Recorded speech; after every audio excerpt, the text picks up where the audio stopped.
أعوذ بالله من الشيطان الرجيم بسم الله الرحمن الرحيم الحمد لله والصلاة والسلام على رسول الله وعلى آله وصحبه أجمعين رب اشرح لي صدري ويسر لي أمري واحلل عقدة من لساني يفقهوا قولي. Bienvenue à vous pour cette septième leçon de l'étude de l'ouvrage de Cheikh Ahmed al-Raysouni hafidahullah ta'ala Al-Fiqh al-Maqasidi, la pensée finaliste, qawa'iduhu, ses règles, wa fawa'iduhu, et ce que l'on peut en retirer, quels sont les bienfaits de cette science. Nous étions dans le chapitre de Qawa'id al-Maqasidi, Qawa'id al-Fiqh al-Maqasidi, les règles de la pensée finaliste. Et la première règle qu'on avait vue, c'est que tout ce qu'il y a dans la sharia est motivé. Kullu ma fi al-sharia mu'allal. Et donc on avait mis en avant le fait que l'auteur rappelle que de principe, toute norme religieuse a des sagesses, a des finalités, a une illa, une motivation. Et que donc de principe, il faut toujours chercher après celle-ci, même dans les questions d'adoration. Puis la deuxième règle, c'était la taqsid illa bi ad-dalil. Il n'y a pas de finalité illa bi dalil, si ce n'est avec un argument. Et donc on ne peut pas prétendre que la finalité de telle chose c'est ceci ou c'est cela, tant qu'il n'y a pas un argument direct ou indirect. Parce qu'il est important que vous compreniez que ad-dalil, l'argument, il est soit explicite, soit implicite. Parce que souvent on entend les jeunes d'aujourd'hui, ouais, c'est quoi ton délit? C'est quoi ton argument? Et ils attendent qu'il y ait un verset du Coran et un hadith qui parle de tout. Or il n'y a pas des versets des hadiths qui parlent de toutes les questions qui se passent sur terre. Il y a des arguments directs sur des éléments qui ont été détaillés, comme sur la prière, sur le jeûne, etc. Et puis il y a des arguments indirects qu'on va pouvoir extraire des textes. Waf'alu khayr, et faites le bien. Donc on a un verset qui nous appelle à faire le bien. Tout acte de bien en lui-même sera légitime, même s'il n'a pas un texte coranique et prophétique. Le Coran ne dit pas directement que la cocaïne est interdite, mais on va avoir un argument indirect. C'est-à-dire qu'on a des arguments, des textes qui ont interdit l'alcool, et donc on va avoir ce qu'on appelle le qiyas, l'analogie, sur toute question nouvelle. Donc la taqsid illa bi dalil. C'était la deuxième règle. Troisième règle, c'était tartib al-masalih wal mafasid. On avait vu que les intérêts et les nuisances n'ont pas tous le même niveau. Et que l'erreur parfois du non-initié, du débutant ou du littéraliste, c'est qu'il pense que les normes sont horizontales. C'est-à-dire qu'elles ont toutes le même niveau. Et donc on confond un acte réprouvé avec un acte obligatoire, interdit. Et même dans les interdits, il y a des interdits mineurs et des interdits majeurs. Même chose, il y a des éléments permis, des actes de bienséance, de bienfaisance, fadail, méritoire. On a des actes recommandés, mandou, très recommandés, sunnah mu'akkada. On a des obligations mineures, des obligations majeures.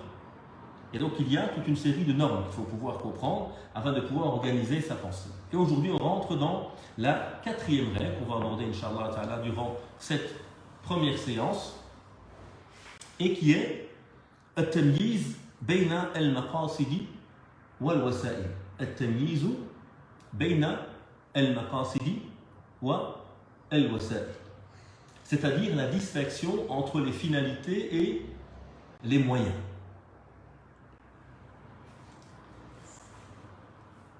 La pensée finaliste et la pensée scientifique, religieuse de manière générale, nous permettent justement toujours de distinguer. C'est ce qu'on appelle ilm al-furuq, la science de la distinction.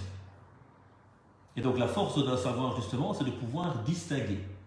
Al-farqu bayna ad-din wa at-tadayyun, par exemple, la distinction entre la religion et la pratique de la religion. C'est pas la même chose. Nous avons tous une maison, on y vit. On sait ce qu'est une porte, on comprend ce qu'est une fenêtre, on sait qu'il y a un plafond, qu'il y a un toit, qu'il y a des murs. Ok, ça ne fait pas de nous un architecte, ni un maçon. Donc nous appliquons ce qu'on appelle le tadayyun, c'est-à-dire on vit la religion. Mais le din en lui-même, c'est un savoir qui doit s'apprendre, etc. Donc la force d'un savoir, c'est de permettre justement la distinction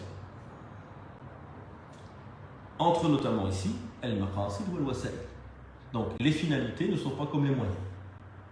On va donc aborder dans cette règle la différence entre les deux. Et l'importance de mettre chacun à sa juste place. Qu'est-ce qui est le plus important? La finalité ou le moyen?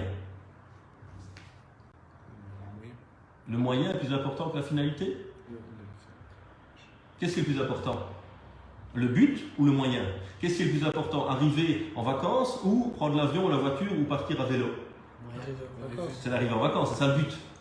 D'accord? Le plus important, c'est de réussir mes études, d'avoir mon diplôme.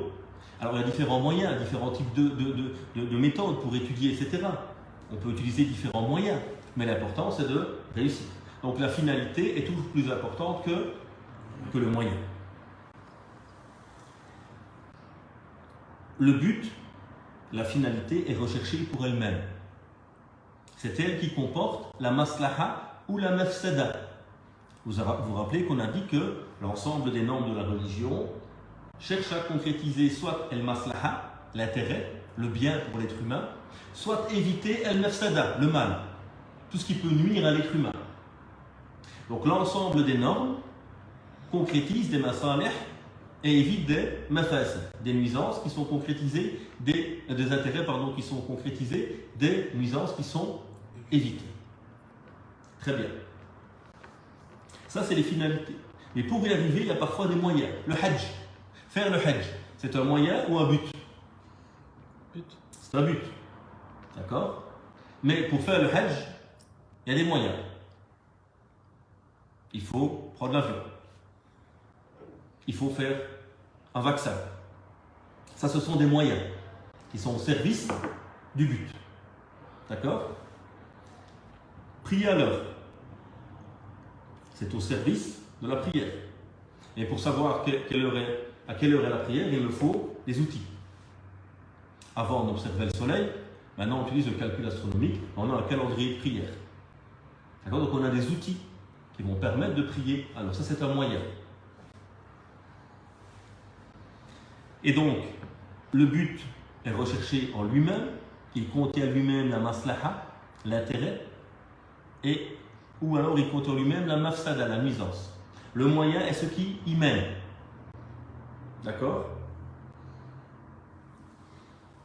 Et donc, lorsque la législation, lorsque l'islam nous demande de faire une chose ou de délaisser une chose, il va nous demander de concrétiser les buts et il va nous demander d'accomplir les moyens.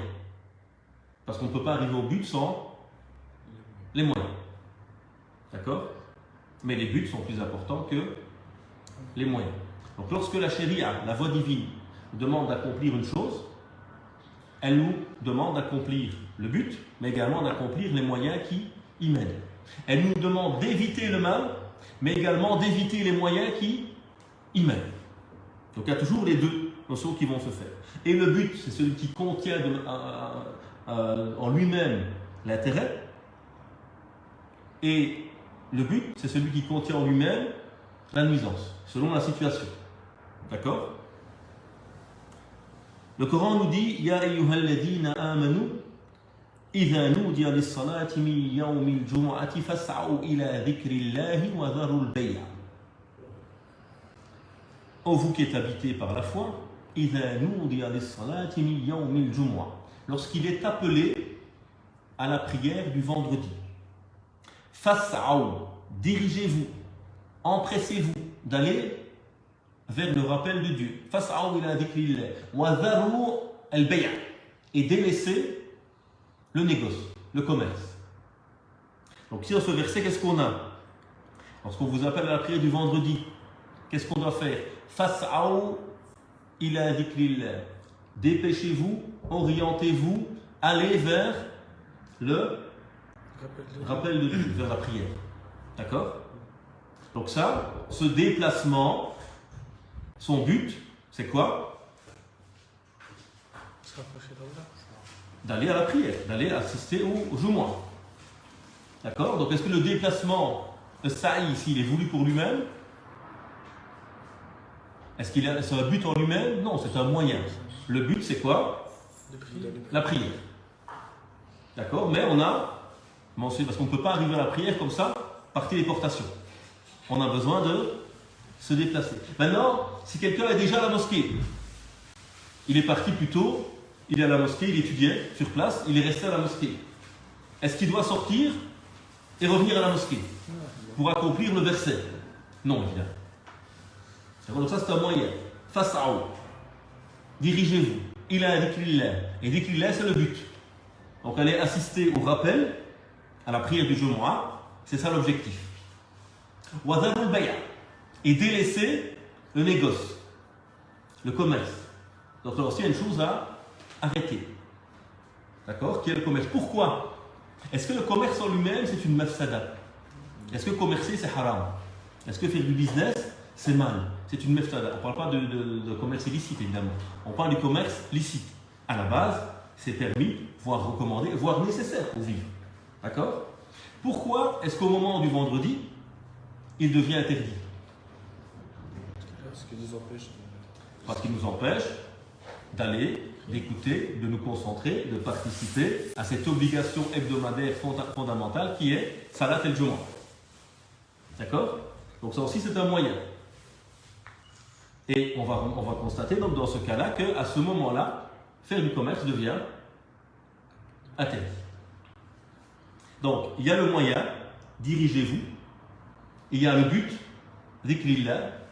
Il y a ce qui va être interdit, al-bay'a, le commerce. Pourquoi? Parce qu'il contredit le but à ce moment-là, qui est le fait d'assister à la prière du vendredi. L'imam al-Qarafi, parmi les grands maîtres malikites, dit وَمَوَارِدُ الْأَحْكَامِ عَلَى قِسْمَيْنِ. Et l'ensemble des normes sont de deux catégories. مَقَاصِدُ وَهِيَ الْمُتَضَمِّنَةُ لِلْمَصَالِحِ وَالْمَفَاسِدِ فِي أَنفُسِهَا. Les finalités qui contiennent en elles-mêmes les intérêts ou les nuisances. Et puis, وَسَائِلِ وَهِيَ الطُّرُقُ الْمُفْضِيَةُ إِلَيْهَا. Et ce sont les chemins qui y mènent.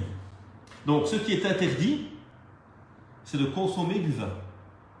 Ça, c'est le maqsid, la finalité. Mais l'islam va aussi interdire les chemins qui mènent au vin. À sa consommation. Qu'est-ce qu'on va interdire comme moyen menant à la consommation du vin? Le fait de le vendre, le fait de le transporter, le fait de s'asseoir à une table de laquelle est consommé. Donc on va fermer les chemins qui risquent de mener à l'interdiction elle-même. Mais évidemment, le chemin n'a pas le même niveau que la consommation. C'est-à-dire que quelqu'un qui travaille dans un supermarché où on vend de l'alcool n'est pas comme quelqu'un qui consomme de l'alcool. D'accord? C'est pas la même chose. Donc on a al-maqasid wal-wasa'il. Et on va un petit peu aborder maintenant le lien entre les deux. Quel est le lien entre al-maqasid wa al-wasa'il? Entre les finalités et les moyens. Et donc, chaque objectif a des moyens qui vont permettre d'y accéder. Et la législation, le droit musulman, nous ordonne aussi bien la finalité que le moyen. Les deux sont demandés, en sachant que les deux est plus important que l'autre. Quand on nous demande d'étudier, khayrukum man ta'allama al-Qur'an wa 'allamahu. Le meilleur d'entre vous est celui qui apprend le Coran et celui qui l'enseigne. Mais pour enseigner, peut-être qu'il me faut un local. Ça, c'est une wasila, un moyen. Il me faut un mushaf. Donc, il faut imprimer ce mushaf pour qu'il puisse être entre nos mains et que nous puissions l'étudier. Ça, ce sont tous les moyens au service de l'objectif. D'accord? Et donc, tous les moyens sont toujours liés aux objectifs qui sont les leurs. Et donc, comme rappelle Ibn al-Qayyim, un érudit hanbalite, l'objectif, son but, c'est de concrétiser la finalité, et le moyen, son objectif, c'est d'être un outil, un moyen, menant vers l'objectif qui a été défini. Et c'est pourquoi une des règles juridiques dit « Lil wasa'ili hukmu al-maqasid ». Lil wasa'ili hukmu al-maqasid. Les moyens ont le même statut que la finalité. Le hajj est obligatoire, prendre l'avion, avoir un passeport, avoir un visa pour y aller est lui-même obligatoire. Mais est-ce que ça a la même valeur? Non. Est-ce que le statut du hajj peut changer? Est-ce qu'un jour on peut dire le hajj maintenant c'est plus obligatoire? C'est devenu recommandé? Non. Par contre, le statut du passeport et du visa, est-ce que ça peut changer ça? Oui. Est-ce que nos ancêtres avaient un passeport et un visa pour y aller? Non. Aujourd'hui, c'est le cas, oui. Aujourd'hui, c'est obligatoire, oui. On ne peut pas avoir son billet sans passeport. On ne peut pas rentrer en Arabie sans visa. D'accord? Donc, ce sont des outils nécessaires. Mais dans ceci, il y a quoi? On voit qu'il y a eu une souplesse. Alors que dans la finalité, il n'y en a pas. Donc, l'objectif, c'est lui qui est recherché et qui est suivi. Alors que le moyen, il est au service de l'autre et il suit la finalité. Et donc, il y a toujours la priorité de la finalité sur le moyen. Il y a toujours la priorité de la finalité sur le moyen. Et on verra des exemples plus tard, dans quelques instants. Et donc, dans la charia, dans la voie de Dieu, l'intérêt pour les finalités est toujours plus grand que l'intérêt pour les moyens. Parce que la finalité, c'est celle qui est toujours recherchée, alors que le moyen est au service de celle-ci. Dans lequel on est plus souple? Dans les finalités ou dans les moyens? Dans les moyens, on est plus souple. Donc c'est être ferme sur les finalités qui ne changent jamais, être souple sur les moyens qui peuvent évoluer. D'accord? Donc ça, c'est important de distinguer. Parce que quand je suis face à une question religieuse, je dois pouvoir distinguer. Ah ben oui, ça c'est un but. On ne peut pas faire de concession là-dessus. Par contre, ça, ce n'est qu'un moyen. On peut évoluer sur ce genre de questions. Prenons un exemple. Zakat el-Fitr. Zakat el-Fitr, c'est cette aumône que nous donnons en fin de Ramadan. Quel équivalent d'un repas. On rapporte du prophète alayhi salatu wassalam, farada Rasulullah sallallahu alayhi wa sallam, sadaqat al-fitr, sa'an min ta'am. Il a imposé une mesure de nourriture, en min sha'ir, en min tabr, etc. Donc il a cité différents types d'aliments de l'époque, des dattes, de l'orge, etc. Ça c'est le hadith numéro 1, sur lequel on va se baser. Maintenant, est-ce que ce type de nourriture mentionné par le prophète sallallahu alayhi wa sallam, c'est le but ou la finalité?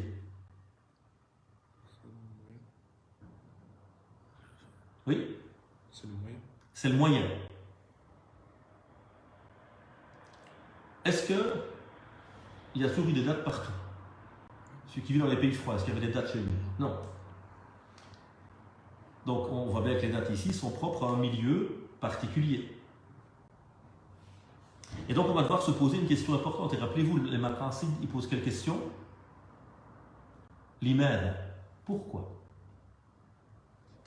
Donc maintenant il faut se poser la bonne question. Pourquoi est-ce que le prophète sallallahu alayhi wa sallam a imposé Zakat el-Fitr? Quel est le but? Quelle est la finalité de Zakat el-Fitr? Laissons un des grands compagnons répondre à cette question. Il s'appelle Abdullah ibn Abbas. Abdullah ibn Abbas, radiallahu anhuma. Et c'est un compagnon très connu pour son érudition. Le prophète a invoqué en sa faveur, Allahumma faqihhu fid-din wa 'allimhu ta'wil. Oh mon Dieu, donne-lui une bonne compréhension de la religion, apprends-lui l'interprétation des textes. Et il dit, farada Rasulullah sallallahu alayhi wa sallam zakat al-fitr tuharatan lis-sa'im wa tu'matan lil-masakin. Il dit, d'après le texte rapporté par Abu Daoud, le prophète sallallahu alayhi wa sallam a imposé zakat al-fitr tuhuratan lis-sa'im min al-laghwi wal-rafath. Il a imposé zakat al-fitr comme purification des erreurs, des péchés, des mauvaises paroles qu'il a pu dire pendant son jeûne. Donc zakat al-fitr, elle a un but par rapport à celui qui la donne. C'est quoi ce but? Purifier, corriger nos erreurs. C'est l'examen de repêche. C'est la seconde session. D'accord? Et on a souvent ça dans l'islam. D'accord? Tu as une bonne action, tu la rates, mais il y a une autre action qui vient effacer la mauvaise. Et puis il dit wa tu'matan li al-masakin. Et c'est offrir à manger aux pauvres. Donc ici le prophète sallallahu alayhi wa sallam, d'après le texte de Ibn Abbas, radiallahu anhuma, vient se rajouter au premier. Et l'erreur souvent de ce qu'on appelle le littéralisme, donc ceux qui prennent les textes à la lettre sans comprendre le pourquoi, sans justement se poser la question du limaza, c'est qu'ils prennent le premier texte et c'est tout. Alors que le deuxième texte vient expliquer le sens, la finalité, le pourquoi. Et donc elle vient purifier le jeune de ses manquements et nourrir le pauvre. Et dans un autre hadith, Arnouhum fi hada al-yawm. Le prophète dit sallallahu alayhi wa sallam, dans le hadith de la Qutni,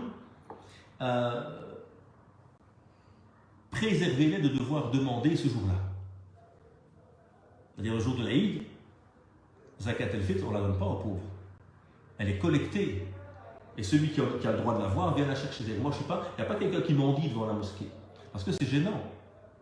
On n'a pas envie, quand vous êtes pauvre, de venir le jour de l'Aïd devant la mosquée mendier aux gens pour pouvoir faire la fête avec votre famille. Donc l'islam a toujours protégé l'honneur des gens. Elle fait partie des grands principes que l'islam vient protéger. Donc cette zakat, elle est récoltée en amont pour que le pauvre, ce jour-là, vienne, comme tout le monde, faire sa prière sans devoir mendier. Et il reçoit après son argent pour aller faire avec celui-ci ce qui lui semble utile le jour de l'Aïd. Et donc c'est pourquoi, depuis très longtemps déjà, parmi les pieux prédécesseurs, Omar ibn Aziz, 5e calife bien guidé, les Hanafites, les 4 grandes écoles, et aujourd'hui la plupart des conseils de savants contemporains, c'est-à-dire qui revoient les questions à la lumière du contexte, tous vous recommandent ou permettent de donner en argent et pas spécialement en denrées. Parce que la nourriture, c'était un moyen. Le but, c'est purifier mon jeûne de ses manquements en donnant une sadaqa. Cette sadaqa, je peux la donner aussi bien en nourriture que la donner en valeur, en argent. D'accord? Et le pauvre, il peut aussi bien recevoir de la nourriture que recevoir de l'argent. Et là, il est important de comprendre justement la pensée finaliste. Certains savants rapportent que dans certains pays, sont rares, mais il y en a, les savants obligeaient à donner en nourriture. Ils n'acceptaient pas l'autre avis. Et c'est souvent le problème de la pensée littéraliste, de ce que j'appelle le fanatisme. Il y a malheureusement des gens qui ont leur avis et qui est tout à fait respectable, il n'y a pas de souci à cela. Mais ils ont envie d'imposer leur avis aux autres, comme si c'était la vérité. Et vous avez ça sur Internet, à chaque ramadan, vous allez trouver des petits messages qu'on vous envoie. Zakat al-Fitr, c'est uniquement en nourriture, la sunna c'est ça, et puis l'argent en mettant ça, c'est pas la sunna. Ça, ce sont malheureusement des faits et gestes de gens ignorants, incompétents, malhonnêtes intellectuellement et fanatiques. Il n'y a pas de mal à dire mon avis c'est ça. Et même dire l'avis qui est le plus juste c'est celui-là. Oui, il n'y a pas de problème. Mais c'est un avis. Ce n'est pas la vérité, ce n'est pas la sunna. Et nous on est la bid'a, comme diraient certains, c'est totalement faux. Et cet avis existe depuis toujours. Le prophète sallallahu alayhi wa sallam envoie Mu'adh ibn Jabal. Et vous savez que Mu'adh ibn Jabal, c'est un compagnon érudit. Le prophète disait A'lamukum bil halali wal haram, le plus connaisseur d'entre vous du licite et de l'illicite. Il l'envoie au Yémen chercher l'aumône, la zakat, le pilier, pas la zakat al-fitr. Et il lui dit tu prends ça et ça comme nourriture. Quand il arrive au Yémen, il voit que les gens sont pauvres, limités en termes de nourriture et de denrées, mais ils ont des vêtements, ils vendent du tissu. Qu'est-ce qu'il fait? Un ijtihad, il réfléchit. C'est un finaliste, comme tous les grands compagnons. Et qu'est-ce qu'il dit? Ok, vous n'avez pas beaucoup de nourriture, mais vous avez des vêtements. Je vais prendre l'équivalent en nourriture, en vêtements. Et il dira c'est plus simple pour vous. Et c'est meilleur pour les compagnons du prophète à Médine. Donc les compagnons avaient compris qu'il ne faut pas toujours rester sur la lettre et qu'il faut comprendre le sens profond qu'il y a derrière cela. Donc ça c'est zakat al-fitr. La nourriture c'était un moyen, il peut changer. La finalité ne change pas. Et attention, parfois quand on reste figé sur la lettre, c'est ce que je disais avant, donc il y a des pays où ils obligeaient les gens à donner en nourriture. Nous sommes en 2024, encore plus en Europe. Est-ce que les gens meurent de faim? Même dans les pays plus pauvres, à part quand il y a une famine évidemment, mais de principe, allez au Maroc, allez en Algérie, allez en Égypte, allez en Éthiopie, les gens ne meurent pas de faim. Le jour de l'Aïd, tu ne rêves pas de recevoir un sac de blé ou un paquet de dattes. Parce qu'en général, ce minimum-là, tu l'as. Donc, qu'est-ce que tu as envie de faire le jour de l'Aïd avec ta famille? Ah, on le dit, Aïd Mubarak Saïd, je t'ai rapporté un sac de riz. Ah, maman, Aïd Mubarak Saïd, que je suis heureux. D'accord? Donc là, évidemment, personne ne va souhaiter avoir un sac de riz. Du blé, de l'orge. Plus personne ne fait son pain lui-même maintenant. Plus personne n'a un petit moulin chez lui. Hein? On va moudre soi-même le grain pour faire son pain. Donc à un moment, parfois être sur la lettre contredit l'esprit même du texte. Alors qu'est-ce qui se passe dans ces pays? Donc c'est les savants du pays qui racontaient, ceux qui n'étaient pas d'accord avec ce qu'on les obligeait à faire, c'est que les pauvres venaient, recevaient des denrées qu'ils ne voulaient pas, ils allaient la revendre sur le marché et les revendaient évidemment moins cher. Donc finalement, le pauvre, le jour de l'Aïd, il doit s'amuser à revendre ce qu'il a reçu et recevoir moins que ce qu'il aurait mérité à avoir. Donc il est perdant finalement. Qui était le seul gagnant ce jour-là? Les commerçants.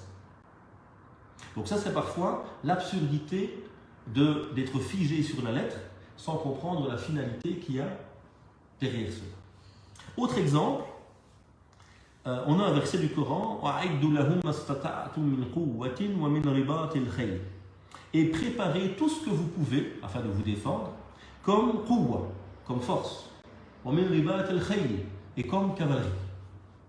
Donc ce verset du Coran, dans Surat Al-Anfal, Surat le butin, disait aux musulmans, préparez pour vous défendre tout ce que vous pouvez comme force et comme cavalerie. Donc le but de ce verset, c'est quoi? Il nous parle de quoi ce verset? De la légitime défense. Les musulmans sont devenus une entité autonome, nous sommes dans une cité-État à Médine. Aujourd'hui, on a le droit de se défendre. Et le Coran leur dit, préparez tout ce que vous avez comme force et comme cavalerie. Parce qu'à l'époque, on se bat avec quoi? Des chevaux. D'accord? Est-ce que ça veut dire que les musulmans, jusqu'à la fin des temps, pour être fidèles au Coran, doivent utiliser le même moyen? Non, évidemment. Ce serait absurde. Et c'est toujours le souci du littéralisme. C'est que le littéralisme, il est illogique. Au contraire de la pensée finaliste. C'est-à-dire que le littéraliste, il va te dire parfois, non, on ne peut pas, on doit appliquer le verset. Ok, applique ce verset-là. Ah non, il ne faut pas. Pourquoi tu n'appliques pas ce verset? Oui, non, il faut interpréter. Ah, il faut interpréter, c'est ce qu'on disait avant. Il faut chercher le but. Ah, c'est ce qu'on disait avant. Tu nous as dit non. Donc à un moment, il faut comprendre que la charia, elle est logique. Kulluha hikma, tout entière sagesse. Et donc si dans la charia, il y a un principe qui est applicable dans un cas, il est applicable dans un autre cas similaire aussi. Un jour dans une mosquée, ici dans notre ville, un imam, à l'époque, se fâche sur les responsables de la mosquée. Pourquoi? Ils avaient un tapis uni. Et qu'est-ce qu'ils ont fait? Ils ont tracé des lignes sur le tapis pour organiser les rangs. Et cet imam leur a dit, vous ne pouvez pas faire cela, c'est une bid'a. Le prophète sallallahu alayhi wa sallam n'a jamais tracé de trait sur le tapis. Très bien, cher imam. Nous sommes d'accord avec toi, mais est-ce que le prophète sallallahu alayhi wa sallam avait un tapis déjà? Est-ce que le prophète sallallahu alayhi wa sallam avait un haut-parleur, des micros? Est-ce que le prophète sallallahu alayhi wa sallam avait un toit au-dessus de sa mosquée? Est-ce que le prophète sallallahu alayhi wa sallam avait de l'eau chaude et de l'eau courante? Non. Pourquoi tout ça c'est pas bid'a? Donc si tu veux être logique, tu dois sortir le tapis, enlever l'eau courante, enlever l'irhab. Il n'y a pas de l'irhab à l'époque de la niche où ce minimum, ça n'existait pas. Il n'y avait pas de minaret à l'époque du prophète sallallahu alayhi wa sallam. Sur le minaret, on va le casser aussi, parce que c'est ça suivre le prophète. Et ça c'est quand on est illogique malheureusement, quand on ne comprend pas la profondeur de la charia et qu'il faut une méthodologie pour comprendre celle-ci. Et donc, lorsqu'il n'y a pas cette distinction, on va avoir de nombreuses erreurs et incompréhensions dans la charia. Le siwak, le petit bâton qu'on utilise pour se brosser les dents, c'est un outil. Le but c'est une purification pour la bouche. Tout moyen qui permet de remplacer le bâton est tout aussi légitime que celui-ci. Donc ça, c'était la quatrième règle que nous avons abordée, qui était la distinction entre les finalités et les moyens. Rentrons maintenant dans le chapitre suivant, qui est Fawaidu al-Maqasid. Quelles sont l'utilité? Qu'est-ce qu'on va gagner en comprenant les maqasid, les finalités? Quel apport? Quelle utilité? Car à nouveau, comme le rappelle l'auteur, les maqasid, ce n'est pas du savoir abstrait. Ce n'est pas juste apprendre pour apprendre, ce n'est pas philosopher pour philosopher, ce n'est pas chercher à comprendre le pourquoi, le sens profond, juste pour le faire. Comme toute science, elle a une vocation à se traduire, à avoir un impact dans notre compréhension et notre application de la religion. Alors, première chose qu'il dit, c'est quelle utilité ont les finalités pour l'érudit. Alors déjà, notre maître, l'imam al-Shatibi, le grand maître malikite, andalou qu'on a déjà cité dans les Maqasid, dit que pour devenir un réel érudit, un mujtahid, c'est-à-dire un savant capable de produire de nouveaux avis, voire une nouvelle méthodologie, c'est-à-dire d'avoir sa propre méthodologie d'interprétation, il se doit nécessairement de maîtriser les maqasid, les finalités, et d'être capable de les traduire, et de les appliquer. Pas juste les comprendre, c'est une première étape, mais être capable par après de les traduire. Donc il est essentiel pour l'érudit de pouvoir comprendre ces maqasid. L'imam al-Ghazali, le grand maître shafi'ite, dira al-maqasidu qiblatu al-mujtahidin. Al-maqasidu qiblatu al-mujtahidin. C'est-à-dire que les maqasid, c'est la qibla, la direction des érudits. C'est-à-dire qu'elle va faire quoi? Ils vont faire quoi ces finalités? Ils vont orienter.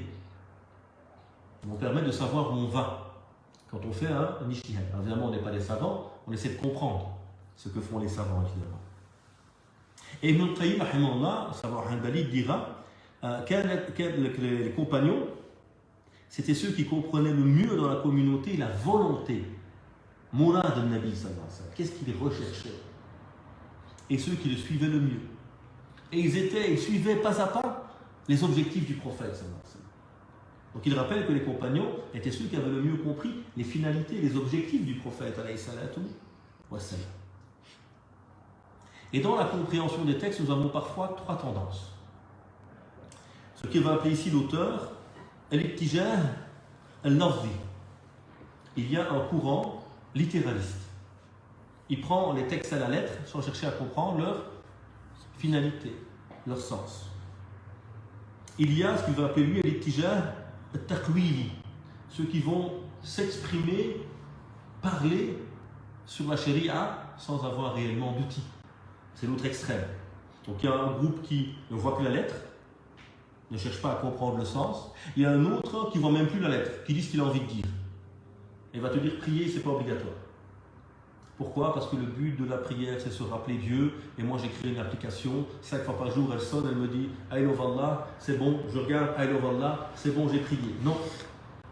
D'accord? Donc on aura les deux extrêmes. Il y a toujours eu ça. Dans toute l'humanité, il y a toujours le juste milieu et les extrêmes. Et l'islam, c'est toujours le juste milieu. Donc la voie de la pensée finaliste et celle des grands érudits, c'est d'essayer d'avoir les deux. Il faut interpréter, parce qu'il n'y a pas que le terme, mais il y a des limites. Et il faut prendre le terme, la lettre, et sa finalité. Et c'est ça la lecture finaliste. La lecture finaliste, ce n'est pas une lecture qui met de côté la lettre, c'est une lecture qui prend la lettre et le but de la lettre. L'objectif et la lettre. Les deux doivent aller de pair. Et donc il rappelle qu'il y a ces trois courants. Ceux qui vont abuser dans l'interprétation jusqu'à dépasser le sens des textes, ceux qui vont ne pas interpréter, ne prendre les choses qu'à la lettre, et ceux qui vont être dans ce juste milieu, où on a la lettre certes, mais on cherche à comprendre aussi son but, son sens, sa finalité, surtout dans le champ des mu'amalat, des relations sociales. Parce que là, c'est vraiment un champ lié à nos intérêts mondains qui évolue beaucoup. Et donc, Ibn al-Qayyim dira, rahimahullah ta'ala, cet érudit qu'on a cité plusieurs fois, dans son excellent ouvrage I'lam al-Muwaqqi'in an Rabbil Alamin, l'annonce de ceux qui vont signer à la place de Dieu, c'est un livre sur l'ijtihad, sur la fatwa, etc. Il dira الألفاظ ليست تعبدية. Les termes en eux-mêmes ne sont pas voués à être adorés. Le terme n'est pas recherché pour lui, c'est un outil. Et il dira وَالْعَارِفْ يَقُولْ مَاذَا أَرَادَ. Celui qui comprend, qui connaît, il va dire qu'est-ce qu'il a voulu dire. C'est quoi l'objectif qu'il y a derrière. وَالْلَفْظِ يَقُولْ مَا قَالَ وَمَاذَا قَالَ. Qu'est-ce qu'il a dit, simplement. Donc il répète le terme. قال الله أقيموا الصلاة, il va dire oui, ben أقيموا الصلاة. On va dire oui, mais pourquoi est-ce qu'on va prier? Ok, أقيموا الصلاة, on va le faire, on n'a pas dit on va pas le faire. Donc on va prendre la lettre أقيموا الصلاة. Mais c'est quoi le but de la prière? C'est quoi l'utilité de la prière? C'est quoi le sens profond de la prière? Donc on va chercher à aller voir plus loin la chose. Le Coran nous dit فلا تقل لهما ouf. Ne dis même pas à tes parents ouf. Et voilà, on ne dit pas ouf. On leur a acheté une pièce sur la tête. J'ai pas dit ouf. Là, tu n'as pas compris le texte. Le texte, il a cité le minimum que tu ne peux déjà pas faire. Dire ouf. Donc, à plus forte raison, tout ce qui est plus grave est lui-même encore plus interdit. Et donc, il y a cette importance pour l'érudit de chercher le texte et le sens du texte. Ce qu'on appelle maqsid al-khitab, le sens d'abord du texte avant de trouver l'objectif du statut, de la norme qui va être recherchée par après. Pour l'érudit également, la pensée finaliste va lui permettre de s'orienter lorsqu'il n'y a pas de texte. Puisque les textes du Coran et de la Sunna sont circonscrits. C'est-à-dire qu'il n'y a pas de remise à jour, il n'y a pas Coran version 2024, avec des rajouts, Sourate 115, 116, 117, 118. Le Coran est clos. Il ne dira pas un mot de plus jusqu'à la fin des temps. La Sunna du prophète, alayhi salatu wassalam, est close. Il n'y a pas de nouveaux hadiths qui vont venir. Donc moi, et depuis toujours les savants ont compris cela, que le Coran et la Sunna ne viennent pas tout dire. Ils viennent nous donner les bases. Ils viennent clarifier ce qui est immuable, ce qui ne change pas. Donc on a détaillé la prière, le jeûne, parce que toujours on va devoir prier ou jeûner. Et dans le reste, souvent, on a juste des règles, on a des grands principes. Et le but de l'érudit, du savant, c'est de comprendre ces principes pour pouvoir orienter sa pensée. Et nous dire aujourd'hui, tiens, est-ce qu'on peut faire ceci? Est-ce qu'on peut faire cela? Qu'est-ce que dit l'islam sur ces questions? L'islam ne dit rien directement. Donc là, il faut venir sur ce qui est implicite, sur les méthodologies que les savants ont pu développer. C'est ce qu'on appelle l'ijtihad al-maqasidi ou al-maslahi. L'ijtihad lié à al-maslaha, l'intérêt, aux finalités. Et donc là, on a besoin de revenir à ces maqasid. Nous sommes après la mort du prophète, alayhi salatu wassalam, sous le califat, le premier califat, celui de Abu Bakr as-Siddiq, radiallahu anhu. Le Coran, à l'époque du prophète, sallallahu alayhi wa sallam, est appris par cœur. Le prophète a des scribes, des secrétaires, qui notent le Coran, mais le Coran n'est pas encore rassemblé dans la forme d'un ouvrage. Après la mort du prophète, alayhi salatu wassalam, les compagnons, ceux qui portent le Coran, certains d'entre eux vont commencer à mourir. Et Omar ibn al-Khattab, radiallahu anhu, réfléchit, il se dit, mais nous on connaît le Coran, mais si on meurt, qu'est-ce qui va arriver de ce Coran? Et les écrits qu'on a faits n'ont pas encore été rassemblés. Donc il va aller trouver Abu Bakr as-Siddiq et va lui dire, il faut rassembler le Coran en un seul ouvrage. Et Abu Bakr lui dira, mais le prophète n'a pas fait cela. Il dit, oui, mais c'est un bien. C'est un bien à faire. C'est-à-dire c'est en phase avec el-maqasid, les finalités, l'esprit de la charia. Et donc, ils vont décider de compiler le Coran. Ce n'était pas écrit dans un texte de ce texto, mais ils vont comprendre et puis mettre en application. Et donc, aujourd'hui par exemple, on a des contrats. Avant, on se mariait oralement. Avant, on n'a pas d'administration comme aujourd'hui. On n'a pas de carte d'identité, on n'a pas tout un système tel que nous le connaissons aujourd'hui. Donc pendant très longtemps, les mariages et les contrats se font de manière orale, avec des témoins, etc. Aujourd'hui, ce type de contrat n'a plus aucune valeur. C'est-à-dire, si Miloud vend sa maison à Mimoun, il se tape dans la main, Bismillah, on est des frères, Allah est témoin, tiens, voilà 400 000 euros, tiens les clés de la maison. Okay. En cas de problème, la maison appartient à qui? Toujours à son propriétaire. Premier. Pourquoi? Parce que rien n'a été fait au niveau de l'administration. On n'a pas été chez le notaire, on n'a pas fait un transfert de propriété, on n'a pas d'acte reconnu. Donc les savants contemporains ont imposé aujourd'hui que les contrats soient enregistrés. Quand on se marie, on doit se marier à la commune, devant les autorités. Parce que sinon notre contrat n'existe pas. Je vais à l'Hajj avec ma femme? Non, tu ne vas pas. Pourquoi? C'est pas ta femme. Si c'est ma femme, donne-moi le papier. J'ai pas de papier. C'est entre moi et ça ne marche pas. On ne dit pas que tu mens, mais tu ne peux pas prouver. Donc on ne peut pas accepter de te donner une chambre à deux ou un visa à deux parce que vous n'êtes pas considéré comme marié devant les autorités, ni ici, ni en Arabie, ni au Maroc, ni ailleurs.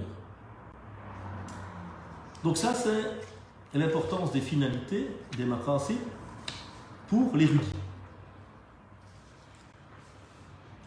Quelle est maintenant l'importance des finalités, des maqasid, au niveau de la pensée?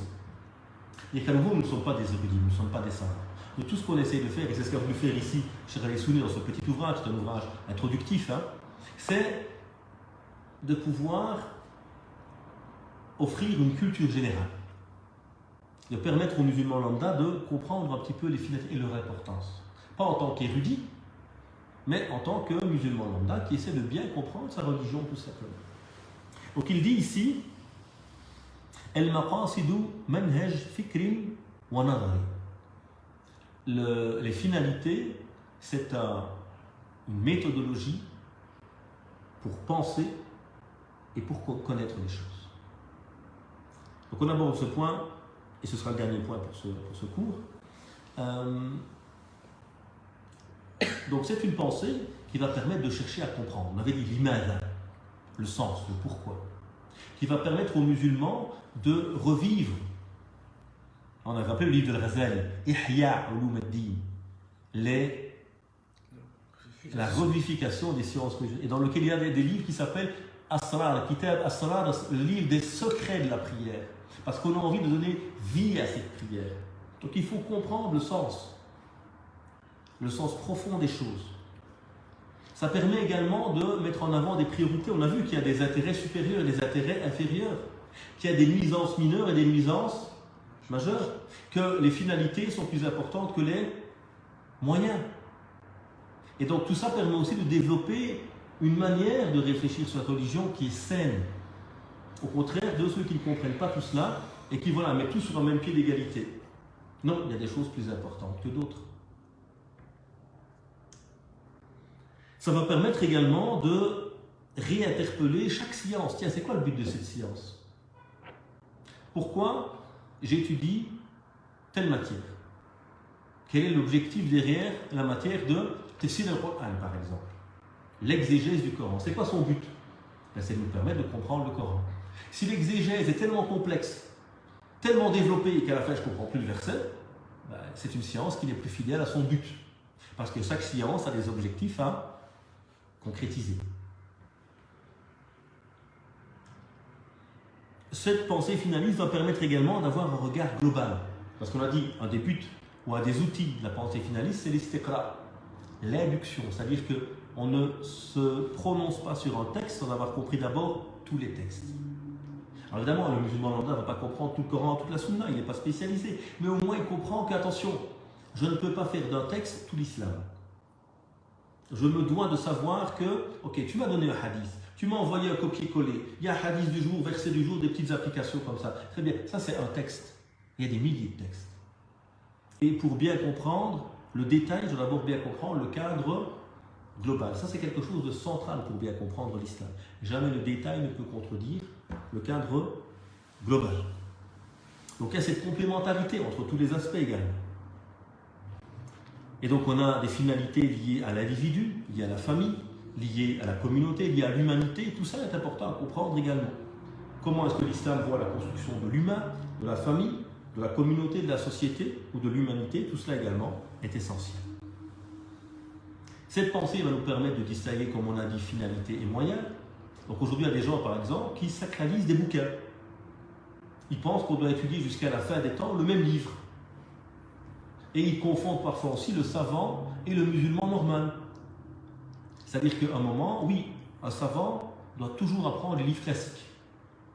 Parce que c'est dans celui-là qu'il y a la science des anciens, et à travers laquelle on va pouvoir comprendre les méthodologies et réfléchir pour aujourd'hui.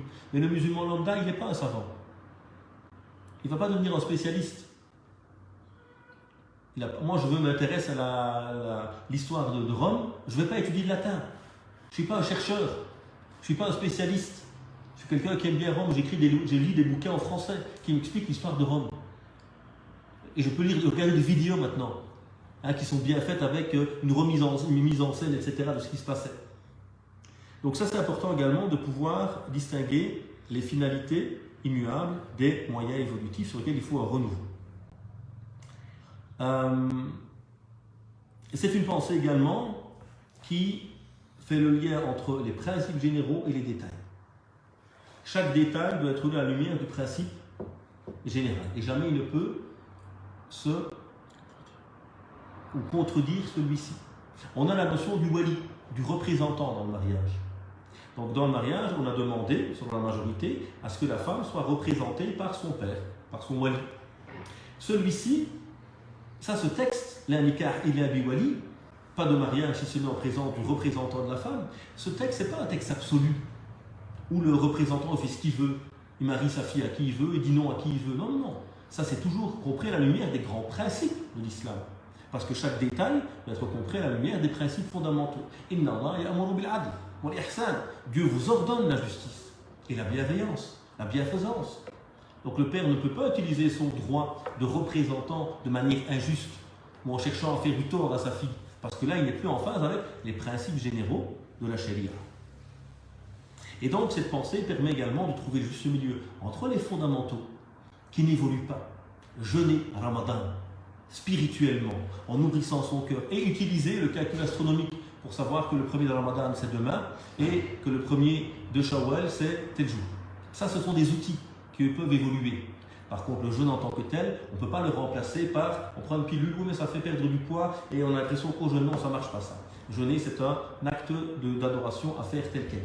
Par contre, les moyens du jeûne peuvent évoluer, etc., pour mieux comprendre. Donc, nous avons vu aujourd'hui d'abord la quatrième règle, la distinction entre les finalités qui ne changent jamais et les moyens qui peuvent évoluer.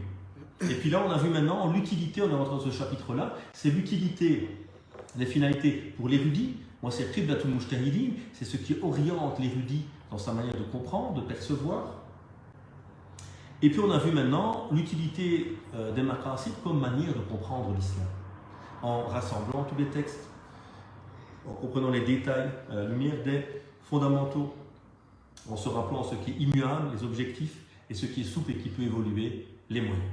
Que Dieu nous accorde une compréhension profonde de notre religion, qui nous permet de vivre ses secrets et ses finalités avec clairvoyance et sagesse. Subhana rabbika rabbil izzati amma yasifun wa salamun al mursalin walhamdulillahi rabbil alamin.